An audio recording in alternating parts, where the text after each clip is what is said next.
Alors, donc Cécile, on voit ton bout du nez quand même, hein. Moi, je trouve que ça serait hyper bien que tu sois dans la caméra, parce que c'est beau ce que tu as à dire.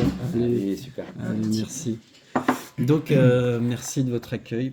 Donc, Sébastien et Anne-Cécile, eh ben, je vous laisse vous présenter. Comment on s'est rencontrés, peut-être déjà? Ouais. Alors tout bêtement, on s'est rencontrés via une application de rencontre. Ah, pour vous! C'est comment, Ah oui, oui. Comment on s'est ouais, rencontrés nous? Ah oui, Ah je trouvais ça drôle. Non, mais ce je que tu me allais me dire. se présenter. Ah oui, oui. Ok. Ah oui, oui. Là, c'est hyper drôle. C'est dans Non, la non, boîte. comment Non, on mais s'est ce sera coupé rencontrés au le, ça, c'est le hasard fait bien les choses. Ouais. Comment on s'est rencontrés? Simplement, J'ai entendu la chienne aboyer et en sortant la tête de la fenêtre, je t'ai vu passer et donc tu m'as demandé si on avait quelque chose à manger parce que tu allais rejoindre Auxerre et que c'était fermé, la boulangerie à côté, et je t'ai proposé de rentrer pour manger et nous raconter un petit peu ton projet. Voilà. Excellent. Et puis, alors moi, je suis ravi de vous rencontrer. C'est incroyable, vos parcours. Il n'y a pas de hasard sur nos rencontres. Est-ce que vous pouvez nous décrire un petit peu votre parcours? Alors, on a parlé, hein, ici. Ouais. On est dans Lyon, on est en pleine campagne et on a en fait décidé suite à Des un expériences de changement vie. d'activité, une évolution de notre vie complète. Et ben on s'est retrouvé ici il y a un an maintenant. C'est la maison en fait de mon grand-père, dont ma mère a hérité, qui était dans un état déplorable, et on a décidé de la retaper. Avec plein d'amour et de cœur Exactement. pour en faire bénéficier d'autres personnes. Et puis prendre tout ce qu'on avait à prendre comme expérience pour ensuite monter notre activité. Et ça viendra bientôt. Et alors, c'est des changements de vie pour vous par rapport aux activités d'avant. Vous avez été un peu transformé par la vie. Et il y a aussi votre rencontre. Alors, ces deux choses, je vous laisse vous organiser avec ça. Moi, il y a 8 ans à peu près, j'étais dans une entreprise où je faisais un métier que j'aimais, j'accompagnais des demandeurs d'emploi. Et puis les valeurs du groupe ont un peu changé parce que toujours l'argent, en fait, hein, c'est l'argent qui domine malheureusement aujourd'hui en opposition à l'amour ou et à la peur. Et donc, j'ai fait un burn-out. Un burn-out puisque j'étais plus du tout en corrélation, en tout cas avec mes propres valeurs. Et donc, j'ai pris le temps. J'ai pris le temps d'aller à ma rencontre, de découvrir qui j'étais. Et donc, ce burn-out a été, en tout cas pour moi, une chance. J'ai tout revu complètement. Qui j'étais, ma façon de me nourrir, ma façon de prendre soin de moi. Voilà, je suis revenue à surtout enlever mes masques, le maquillage, les trucs dans les cheveux. Voilà, on est revenu au 100% naturel. Et j'ai commencé à me former à l'hypnose humaniste. Donc c'est là que j'ai découvert tout ce qui était création de réalité, les symboles aussi, beaucoup l'étude des symboles. C'est vers ça que je passe, comme des rêves éveillés. Et puis sur ce chemin, en tout cas de ma découverte, j'ai rencontré mon âme sœur, Seb. Et tu as senti tout de suite? Dans les premiers mots, je savais immédiatement que c'était lui. Vraiment. Et réciproquement, ouais. Vraiment, il n'y avait pas... On est sur la même énergie. On a des choses à s'apprendre, on se complète. Et d'autres choses où on se ressemble. Mais c'était lui. Voilà. Vas-y, mon amour, je te laisse. Et alors, moi, pas du tout pas du tout dans ces... dans ce projet rien à voir avec l'hypnose, avec le métier d'ANSEE, etc. Quand on s'est rencontrés, je connaissais, mais en tout cas j'en avais entendu parler, mais je connaissais pas bien. Et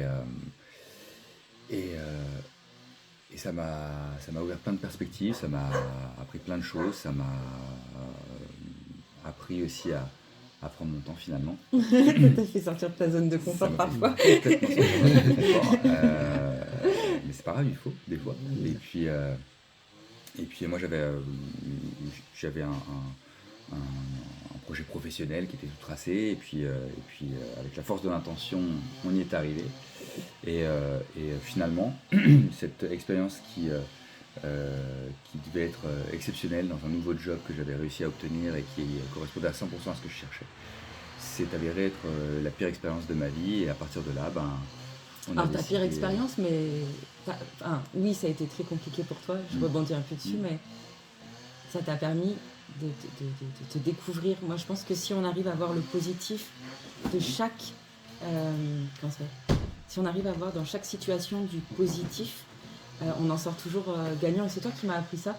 Je me permets de raconter. Seb, quand il travaillait comme commercial, à un moment, il se retrouve face à un homme sur la route qui est dangereux, qui est agressif, On a eu un accident en fait. C'est ça. Et c'est lui qui était responsable, mais c'est pas grave. Moi, je me suis arrêté en fait, le type était très très énervé. Et il en est venu aux mains et il m'a tabassé et je me suis retrouvé avec des hématomes, des bleus sur la tête, etc. Le mec voulait me tuer. Et quand Seb m'a raconté, et je le raconte souvent à mes patients, il m'a dit quelque part, ok, je suis plein de bleus, mais ce monsieur, au moins, ce soir, il tapera peut-être pas sa femme et ses enfants. Et c'est là où je me suis dit, waouh, comment dans une situation où il y avait tellement de violence, de peur, de colère, peut-être face à la société, face à plein de choses, il a tout déversé sur Seb et Seb a préféré se dire j'ai fait ma part, ce soir il sera peut-être plus calme et peut-être qu'il touchera pas quelqu'un d'autre.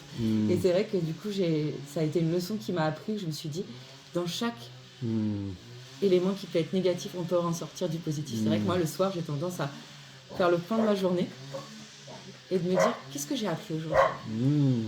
Voilà, ça c'est le petit exercice que je fais le soir et que je conseille aussi à mes patients de faire à chaque fois, c'est dans chaque chose, on apprend.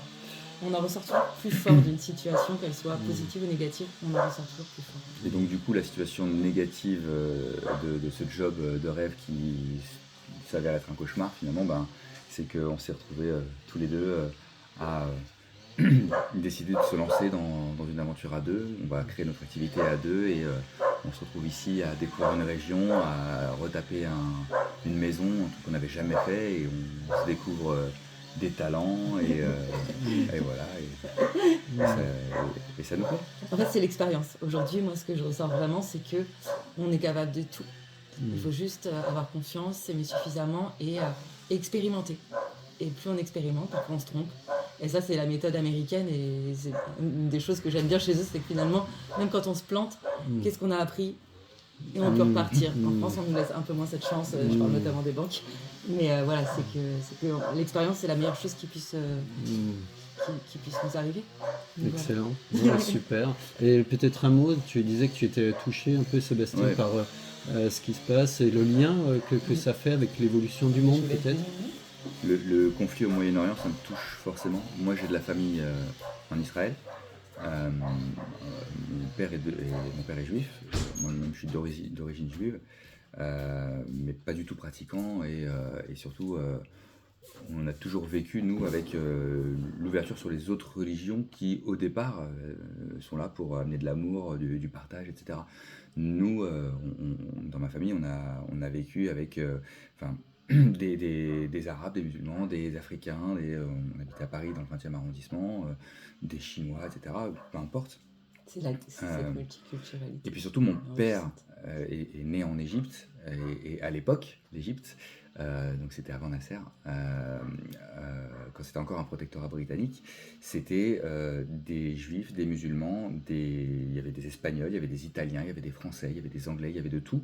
Et tous ces gens-là vivaient en harmonie. Et ce que me raconte mon père de cette expérience qu'il a eue de vie là-bas, c'est que c'était très ouvert, très agréable, les gens étaient gentils, il y avait du partage, etc. Ce qu'il a essayé de retrouver en revenant en Égypte plus tard, donc il est parti en 56 à la fin du protectorat britannique, et quand il est retourné dans les années 80, il n'a pas retrouvé ça, et c'est quelque chose qui malheureusement s'est perdu, et c'est quelque chose que nous on a toujours eu dans ma famille, et voir que c'est pas perpétué ailleurs. Mon père avait même fait un séjour en Israël quand il s'est fait expulser d'Égypte, et il a dit j'y retournerai jamais, parce que il est resté 6 mois là-bas, et aussi bien les Ashkénazes que les Séfarades. Pour les Ashkénazes, c'était le sale arabe, et pour les Ashkénazes, c'était... pour les Ashkénazes, c'était le sale arabe, et pour les Séfarades, il n'était pas vraiment juif.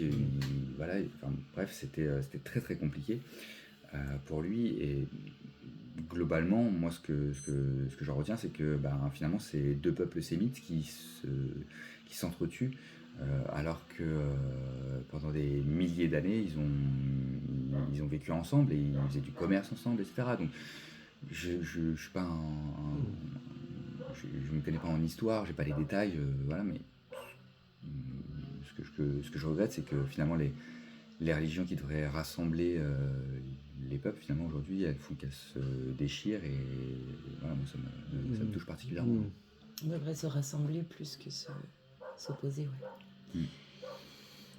Et toi, t'en as combien de temps de ton marathon? Alors, je vais couper. Ok, alors. je pensais qu'on pouvait encore Ah, en mais parler, si, pourquoi ouais, pas. intéressant, C'est vrai, on le laisse. Alors, redis-moi, Tu en es pardon, en je combien de temps m'attendais pas. de ce marathon, C'est 100 justement, jours. de 100 jours pour essayer d'aller là-bas avec les difficultés du marathon, de la chaleur, etc. Mais après, la difficulté de la frontière syrienne nous laissera-t-on passer.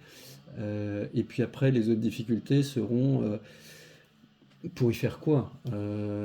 L'espoir, c'est de se dire, montrons qu'il y a partout des gens qui aspirent à ça, que nous sommes nombreux, et relions-nous, là où peut-être les religions, à des moments, n'y parviennent pas, à d'autres moments, si, voilà.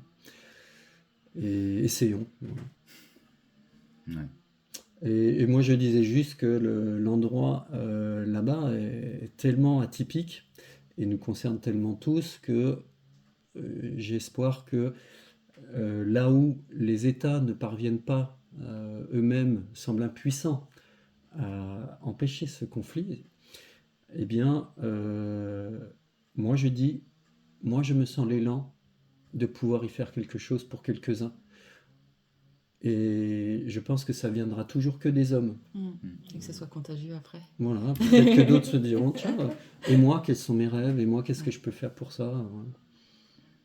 Ouais, c'est ça, ne plus s'opposer, mais se retrouver sur quelque chose. En vrai, énergétiquement, dans l'invisible, on est tous reliés, mais on ne le voit pas. On ne le voit pas, mais ça me fait penser toujours à cette phrase, j'adore, aimer, c'est voir. Ouais.